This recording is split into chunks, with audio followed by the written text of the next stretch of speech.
Okay, let's talk about taking the derivatives of exponential functions when the base of those functions is not e. What we currently know is that the derivative with respect to x of e to the x is e to the x. Another tool that we have in our toolbox is going to be the chain rule, and this is just a restatement of chain rule, which we've also already been exposed to. But basically, chain rule is when you want to take the derivative of a composition function. You do that by taking the derivative of the outside function evaluated at the original inside function and multiplying that times the derivative of the inside function. So now the interesting thing is, if you put those two concepts together, we're going to be able to talk about how to take the derivative of an exponential that doesn't have a base of e. So let's say we start with a general exponential function. We'll call it f of x equals a to the x. So a is supposed to be able to represent any legal base. We of course still have the restriction that the base has to be strictly positive, strictly larger than 0. And if we rethink of this function, instead of thinking of it as a to the x, try to map it back to something that we already know how to work with, which is the derivative of an exponential function that has base e. So what I'd really like to do is change it so that the base of this exponential isn't a, but e instead. Well, the way you can do that is by writing e raised to the natural log of a raised to the x, because what is e to the natural log of a? Well, the e and the natural log, because they have the same base, they cancel each other, and all you're left with is a. So these are the same thing. So if I figure out how to take the derivative of this one, I will know how to take the derivative of a to the x. So now that I've kind of introduced this base of e, I want to use my rules of exponents to kind of rework this just a little bit, change the way it looks. Instead of thinking this as power to a power, which is the way it's currently written, it's e raised to the ln of a raised to the x, I want to use the property that says if you have a base raised to a power and then it's raised to another power, essentially what you're going to be able to do is multiply those exponents. So I'm going to rethink of my function as e to the natural log of a times x. Well, that's going to allow me to take the derivative, because if you use chain rule on this, which states that if you're taking the derivative with respect to x of e to some function u, then the way you take that derivative is you take e to the u, you leave that inside part of that function alone, and then you multiply times the derivative of the inside function, so times du dx. So now that I have this as base e, I can apply that chain rule. So the derivative of e to the natural log of a times x is that exponential. It's e to the natural log of a times x times the derivative of the exponent. So here is the derivative of the natural log of a times x. So we just need to figure out how to take this derivative and we'll have our result. Keep in mind the natural log of a is a constant. So this is just a constant times x. So when you take its derivative, you just get the natural log of a.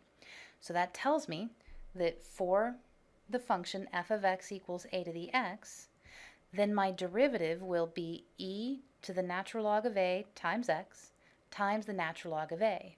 But remember, this e to the natural log of a, that's the same thing as a. So in conclusion, if you start with f of x equals a to the x with a legal base strictly larger than 0, then the derivative of that function will be the exact exponential that you started with times the natural log of the base. So let's start with a really simple example. Let's find the derivative of 2 to the x. So instead of e to the x, we're going to take the derivative of 2 to the x. Well, the derivative of 2 to the x, according to what we just discovered, it is 2 to the x, or at least it contains 2 to the x, but you have to multiply that times the natural log of 2. And you want to leave it like this. You don't want to put a decimal in place of that. It's 2 to the x times natural log of 2. At best, maybe you might want to do something like put the natural log of 2 out front. The only reason I kind of hesitate to do that, though, keep in mind the natural log of 2 and the 2 can't multiply together, so just keep an eye on that. Let's up the difficulty level just a little bit. Let's look at we want to differentiate f of x equals 3 raised to the x tan x. So the x and the tan x are both in the exponent. So we know that because there's an entire function in the exponent, we're going to have to use chain rule to take the derivative. And by the way, when we take the derivative of the exponent part, notice there's a product going on. So this is going to be a combination of a chain rule with a product rule. So we'll have f prime of x equals, it's an exponential, so when we take the derivative, it will contain the exact exponential that it begins with. So this derivative will contain 3 raised to the x tan x. Now because this doesn't have base e, we need times the natural log of 3. So that's the derivative of the outside part of our composition function. We then need to multiply that times the derivative of the inside function, which in this case is what's in the exponent. And here's where my product rule is going to come in. I'm going to take the derivative of x, which is 1. You don't have to technically write that, but I'll go ahead and write it down so you know I actually did take that derivative, times the second function as written, tan x, plus the first function as written times the derivative of tan x, which is secant squared x.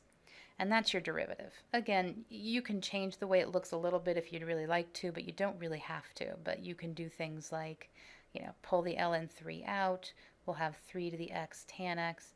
And then I wouldn't distribute. I would just leave this as times the quantity tan x plus x secant squared x. If you did distribute, it wouldn't be incorrect.